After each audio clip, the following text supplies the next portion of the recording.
Hello, BookTube. Well, I have some mail to show you on a bright, sunny, beautiful, beautiful Saturday. Just a gorgeous, gorgeous day. This can't last forever.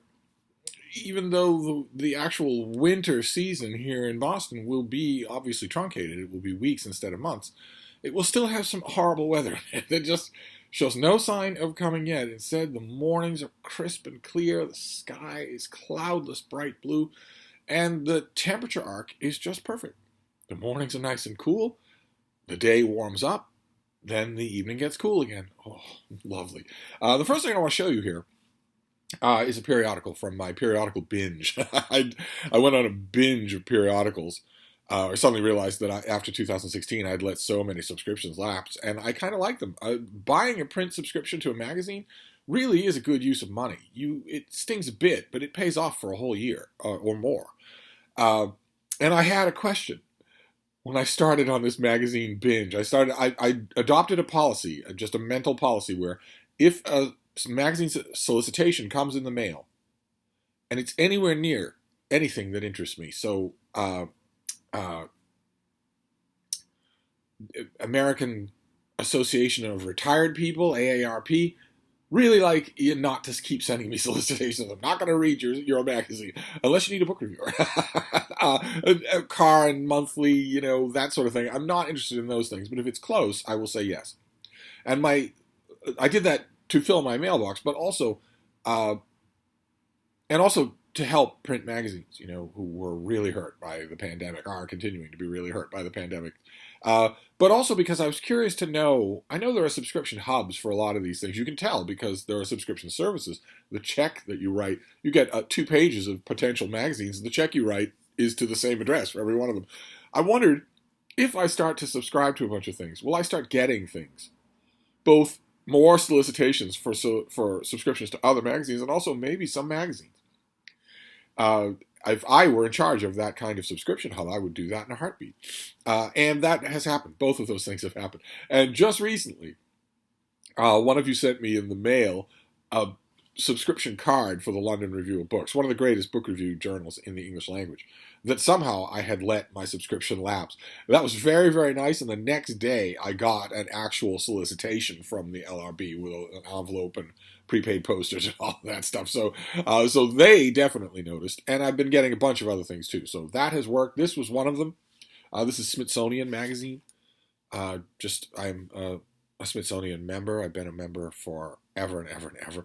I became a member when I lived in Washington, D.C. If you have not been to the Smithsonian, you really should go. It's more than a day to do, but if you plan ahead of time and narrow down just what you want to see, there's a lot to be seen. It's incredibly fascinating. And I've also had the privilege of having behind the scenes tours, which are also really nice. I became a member then, and I didn't let that lapse, even though I left DC, and I'm obviously never going to live there again. And I still haven't let it lapse. And this is the issue. Smithsonian will have slightly doctored or even undoctored excerpts from forthcoming books, the summaries that the author does just to have the word spread a little bit further. The foremost example of that in this issue is Andrew Roberts giving a brief synopsis of his new biography of King George III, which says that King George III was the greatest thing since sliced cheese, that he was enlightened and gentle and sweet and kind and could paint a whole house and 2 coats. Well, whatever you want to call it. That he wasn't a tyrant. That he wasn't an oaf or a moron. Roberts also contests right away, in the beginning of his book, says that all the stuff that you may have heard about King George III suffering from porphyria is wrong.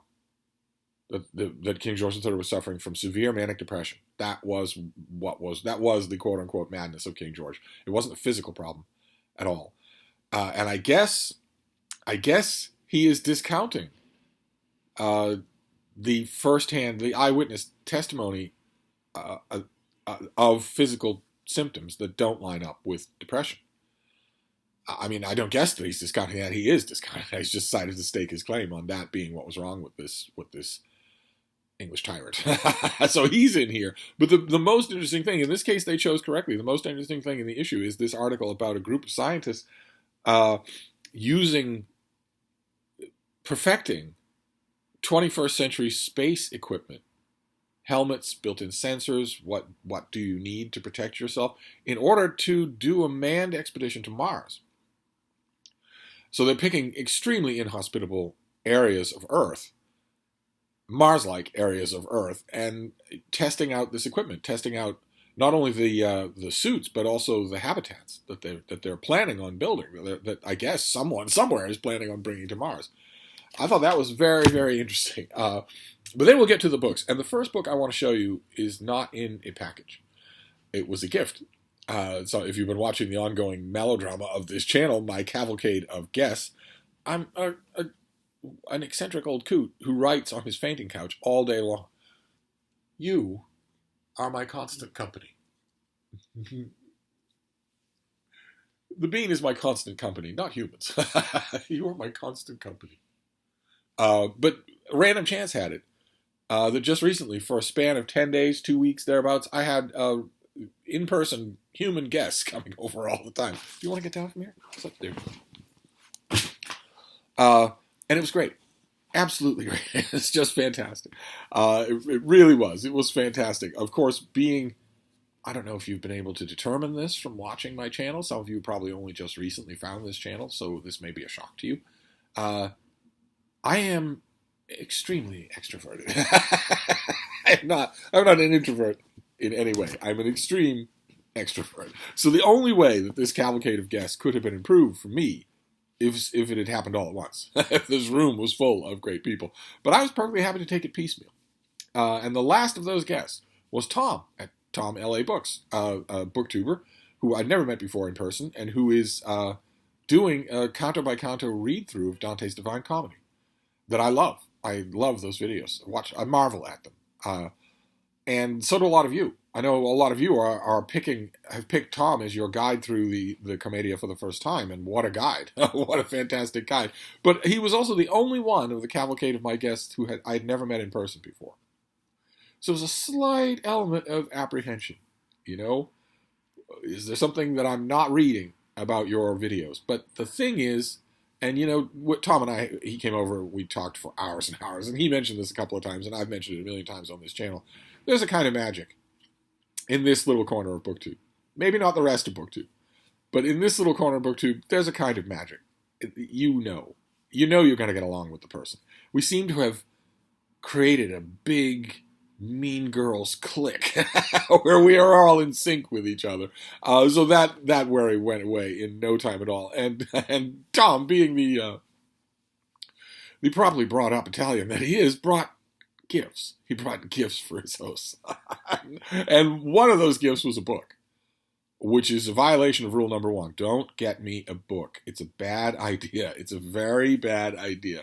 If you want me to have a book, if you really want to be responsible for me having a book, then call up the Brattle Bookshop and swear out some store credit for me. Easiest thing in the world to do. They do it all the time. They've done it for me a million times. And that way, not only do you know that I will get what I want, but you also know that you'll hear about it. I'll make a video about it. But every once in a while, people feel compelled to get me a book. And Tom brought one, and what can I say? It is gorgeous. I wanted to show it to you. It's the Folio Society edition of Dracula. There's a bat right there, and that is a reflection of the cover right there. So you've got the heavy-duty cardboard, also colored box, and then you've got the Folio Society edition here. Now this has sewn binding, acid-free pages, built-in cloth bookmark, and it's got an introduction by John Banville and illustrations by Angela Barrett that are very stark and very somber in their palette. Very wise choice. That, of course, is the famous scene where Jonathan Archer sees his host clambering down the sheer wall of Castle Dracula like a lizard. Never a good thing. But look at the borders. The borders are fantastic as well. There are illustrations all throughout here, and they're just beautiful. I wish I could say the same thing for Banville's introduction. Banville's introduction is, we've talked about introductions many times on this channel, and there are only two kinds of them. There's the kind that are heartfelt, where the person gets the brief to write an introduction, and then they dig around in the book and talk about it, and it really thrills you. And then there's the kind that really is just one big Colonel Blimp throat clearing. And despite the fact that Banville's introduction starts off actually expressing the principles of the first kind, his is the second kind. He starts off by saying, one should regularly refresh one's acquaintance with the classics, for it is always an instructive exercise. Thanks very much, Aristotle. So his introduction is, I'm hit or miss with him anyway as an author. I was hoping, but it didn't happen. But this thing is lovely. And the only hesitation I have, I mean, I was so grateful to Tom for getting this for me. The only hesitation that I have is one that, well, again, you'll see it coming if you've watched this channel. And if not, Mark Richardson could tell you a hair-raising tale or two, which is that I'm not the right recipient for a fancy book. I'm not. Much as I love it, I'm hard on my books. I'm hard on my books. It's one of the reasons why I love ebooks, because I can't hurt them in any way. I really don't. I mean, this was a gift from a new friend. I really don't want this to end up scuffed or broken or stained or got dog hair all over it or whatever. And with me, the only way that I'm going to be guaranteed of avoiding that is not to touch it at all. And I don't really have books here that I don't touch. I know people. I mean, Mark in the very old house up in Vermont has a large Folio Society collection, but he can actually use those as books because he's a trained librarian. He is gentle with books by nature. But I know plenty of people who have a similarly sized collection of Folio Society or Easton Press or whatever, and the books are so forbiddingly beautiful that they don't touch them. They get extra copies. I don't need any more copies of Dracula. I didn't need this one. I have 10 copies of Dracula. But I'm going to try to be nice to this. I'm going to try. The next time that I want to reread the book from start to finish, this is the copy that I will use, and we'll just see. We'll just see if I can be gentle to it. I hope so. Couldn't be happier. What a wonderful, wonderful evening. The hours just flew by, where we talked about everything: our families, our friends, travel, Italian literature. It was wonderful to talk Italian literature with him because finally I had somebody in the room where I didn't have to identify the authors I was talking about. I didn't even have to. I mean, opinions are all over the map, right? On everything, on reading, and there is no right or wrong way to read. But the more you know the more you know about an author or a text, the more basic things about it won't be in dispute. Your table for agreement will be a little bit higher the more you know. And that was wonderful. Just wonderful to talk to somebody who could mention one of these authors and we would both agree on a lot of the elements on that table. It was just wonderful. I loved it. And that ends my cavalcade of guests. I wonder if I will follow that up by being a guest somewhere else. Was that a pained howl I heard from Vermont? Ooh.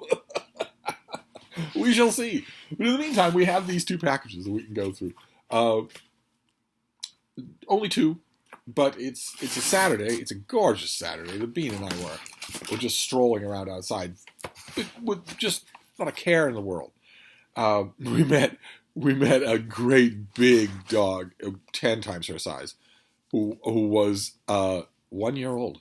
He was 1 year old, but he was enormous. And his owner, they were on opposite sides of the street, so Frida was telling him, you're walking wrong, or you look funny, don't do that. She was shrilly barking at him. She's not aggressive. The barks are not aggression. They are merely bossiness. You bring her close to the dog she was barking at, and she's just going to want to meet them. That's all. No aggression whatsoever. I don't think she would ever bite another dog.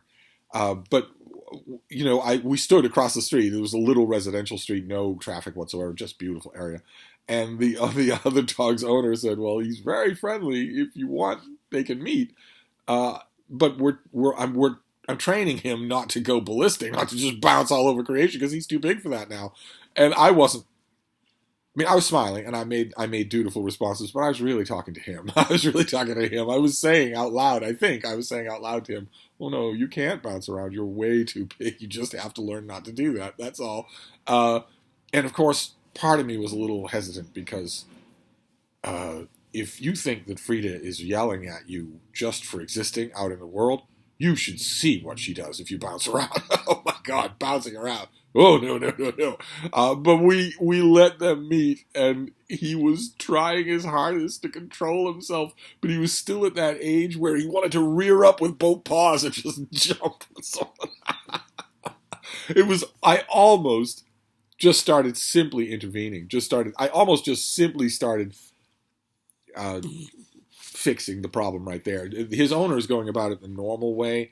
She has I think a phrase that she uses as a command, and then she carries, way too many owners do this, a little bag of tiny little treats, food, on her belt on a dog walk, so that if the dog does what it's supposed to do, they get a food reward right away, right there on the walk.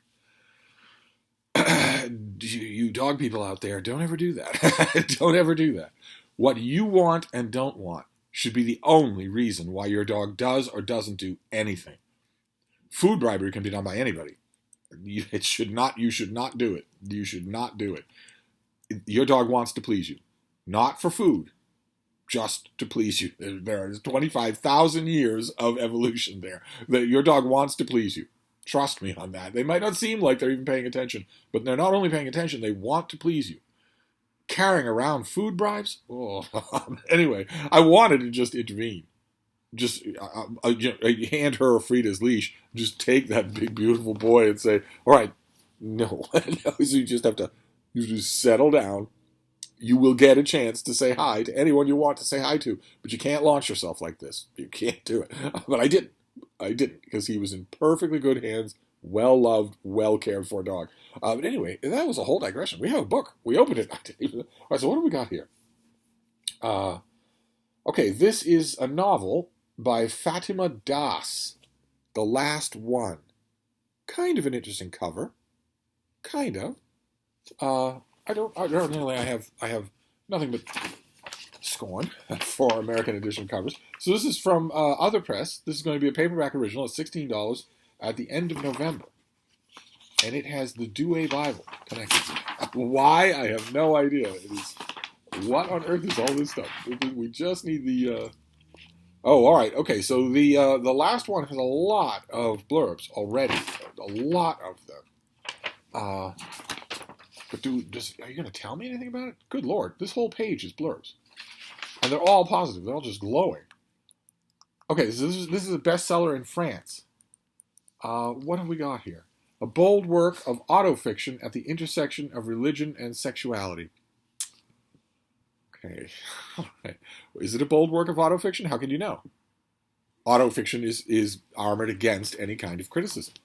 Because if you say this isn't convincing as a novel, the author, after they're done suing you and canceling you on social media for having an opinion different than theirs on any subject at all, anywhere in existence, will say, well, it doesn't have to be as effective as a novel because it's autobiographical. And if you say, well, this seems just blandly autobiographical with none of the invention of fiction, then they can say the reverse. We'll see. Let's see here. This book marks the arrival of an exciting new voice in literature. Oh, is this Fatima Das' debut? Oh, that would be interesting. Let's see here. Written in short, diary-like chapters. Well, naturally. Yeah, naturally it would be, wouldn't it? Almost tweets, one might say. That each begin with the invocation, "My name is Fatima." The last one pulses with a poetic rhythm as the narrator reflects on her relationship with her strict Muslim Algerian family, boisterous childhood friends, and a woman she dated on her path to accepting her queer identity. Short, yet richly detailed, this tenderly wrought debut, perfect for fans of Sally Rooney's Conversation with Friends, thanks for the warning, explores what it means to be yourself no matter what anyone thinks, because you're perfect already. So, be yourself. I'm gonna be me. I'm gonna do me. I'm gonna be me. Everything is me. I am perfect. I am already perfect. If there's anything about me that you don't like, I stepped on your toe, I ran over your dog, it's mainly probably your systemic bigotry that's causing you to think that. So let's just keep going. This is the book a chance. Drawn from the author's memories of growing up in Paris. No, sorry, I don't mean to keep interjecting. But this book is not drawn from the author's memories of growing up in Paris. This book is the author's memories of growing up in Paris. It's not drawn from them. That makes it sound like the memories are one ingredient in the stew that you're going to be reading. That's not the case. So let's not say it. Let's not say it. This is the author's Facebook post, all made into a book. There is not. I don't know anything about the book, but I'd be willing to bet there's not one stitch of recognizable invention anywhere in this thing. So it's not a novel. Doesn't reflect at all on whether or not the author has any kind of writing ability. The writing ability will be on the page, but the categorization is what bothers me. This is not a novel. Anyway, this book has the frenetic energy of a cinema verite masterpiece. As the youngest of three sisters, the book's title references Fatima's place in the birth order. Das' fictionalized counterpart is viewed as a proxy for the son her parents never had. Named for a sacred figure in Islam, Fatima describes episodes from her tomboyish adolescence and her young adulthood, from performing an Islamic ritual purification to sharing her first kiss with a girl on a school trip to attending therapy. Through her reflections, Fatima contends with romantic heartbreak, familial tension, and the ways in which her conflicting identities, French, Algerian, Muslim, lesbian, both clash and coalesce. And this is already, like I mentioned, this is already a bestseller in France, according to this pub sheet, anyway. This is going to be $16 at the end of November, and the author was born in 1995 and grew up in France, where her parents settled after arriving from Algeria. In high school, she participated in writing workshops, and she defines herself as an intersectional feminist. Preposterous. Absolutely preposterous. Ask her what a feminist is. Ask her. It's preposterous. Ask her what her definition of a feminist is, and then you tell me, use calipers if you have to, if there's any distinction between her definition of a feminist and anyone else's definition of a 1930s fascist. Tell me if there's a difference. See if you could discern one. I'd love to hear what she considers feminism. Okay, so this is her debut novel. The last one is her debut novel. All right, fantastic. Well, I've been crapping all over it for 10 minutes, but I'm still very eager to read it. That's wonderful. It sold more than 10,000 copies in France. Good Lord. And here it is translated by Laura Vergnard. Vergnard? Okay, fantastic. Well, this is going to be, wow, lots and lots of blurbs. Good Lord. Fantastic. All right, so a lot of people have read this thing before I have. I will read it tonight. We'll see if I'll read it. I'll read it tonight, and we'll see if I'll read it tonight along with whatever's next in this pile. But that's the last one. Algerian, French, Muslim, Algerian, lesbian fiction. Although I can't help but notice the word lesbian does not appear in that pub sheet. So maybe the McCarthy-style censors that we've given power over ourselves, maybe they've outlawed that word, and I didn't know about it. It would happen on Twitter, and it would happen late at night. So I might not know that you aren't allowed to use that word anymore in America. Sorry, I know you want to, but you're not allowed to. There's a long, long list of words you're not allowed to use anymore. Can't use the word slave anymore. Can't use the word Jew anymore. Can't use the word lesbian anymore, I guess. I don't know if that's true. I don't check the index, the prohibited word index every day. I really should, because your whole house can be burned down. but I don't know why the word lesbian does not appear in that pub sheet. Maybe I'll learn that in the book. I'm going to read the book tonight, so we'll find out. What is this? Oh, great. Oh, fantastic. All right. We've seen this. This is the finished copy of something that I've talked about already on this channel. Why does this feel so weird? Oh, okay, because there's more to it. Another book. This is the finished copy of Rob Dunn's A Natural History of the Future. What the laws of biology tell us about the destiny of the human species. I recommend this book. Yeah, you would like it. I think if you read The Natural World, Nonfiction November is right upon us now. If you read stuff like this, popular science, natural sciences, you're going to like this book a lot. If you don't want to buy it, it's probably $30. Yeah, it's $30. Then, get your library to get it. But I recommend it. Let's hear about it for those of you who didn't see it the first time. This comes out on November 9th, and this is, let's see here. As the living world around us changes rapidly because of human actions, it's easy to imagine that life is circumscribed by human power and technology, that it is controlled, however ineptly, entirely by humans.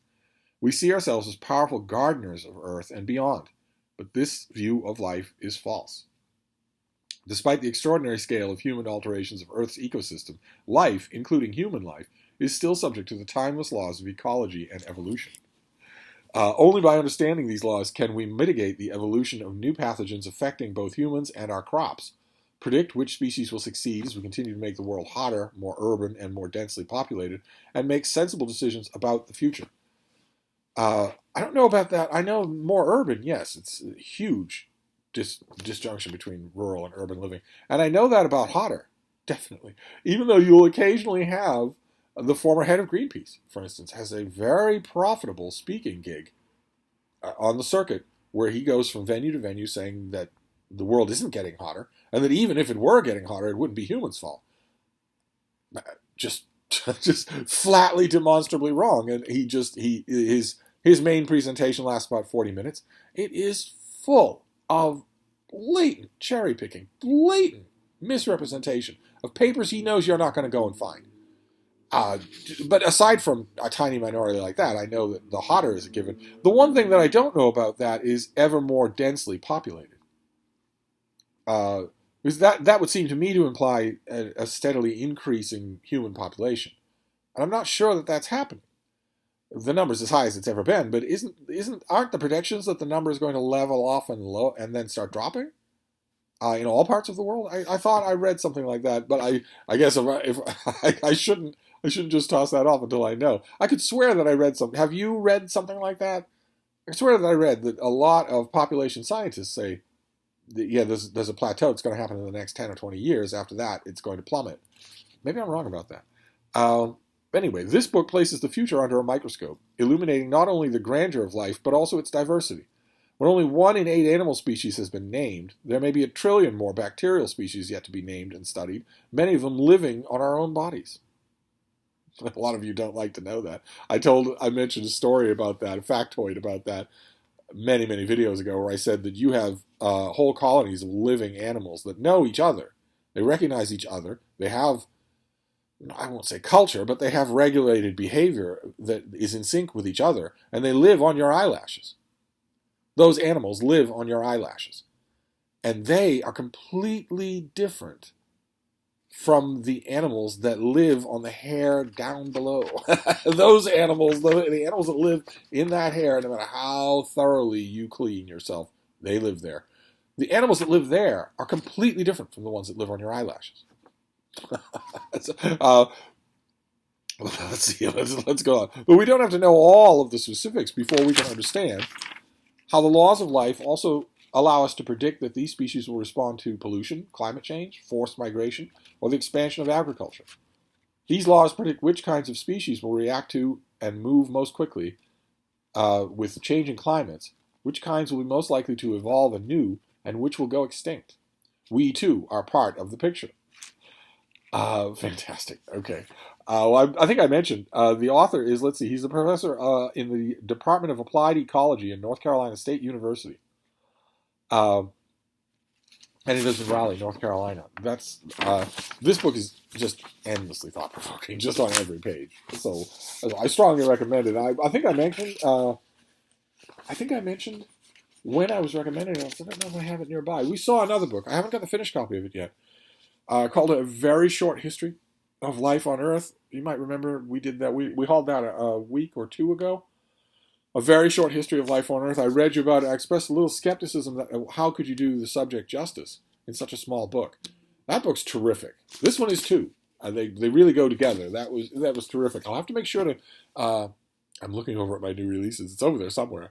I'll separate it from the herd. I'll cut it out from the herd so I can show it to you. I've alluded to it a couple of times, but I want to show it to you if I'm going to recommend it so much. Maybe the mail will take that out of my hands. Maybe we'll get a finished copy and I can rave about that like I'm raving about this. So we have fiction and nonfiction.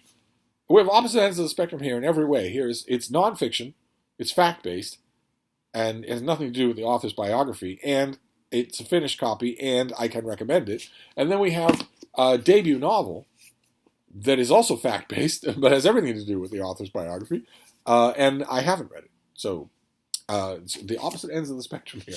I'll have to, maybe I'll reread The Natural History of the Future tonight. That might be fun. I'll definitely read this tonight. And I will resist the urge to read Dracula. I have way too much year-end reading to do, so I'm going to resist. Even though Tom got me a winner, he knew what to pick. But anyway, that's it for now. I'm going to wrap this up, but I'll be back. Thank you, BookTube.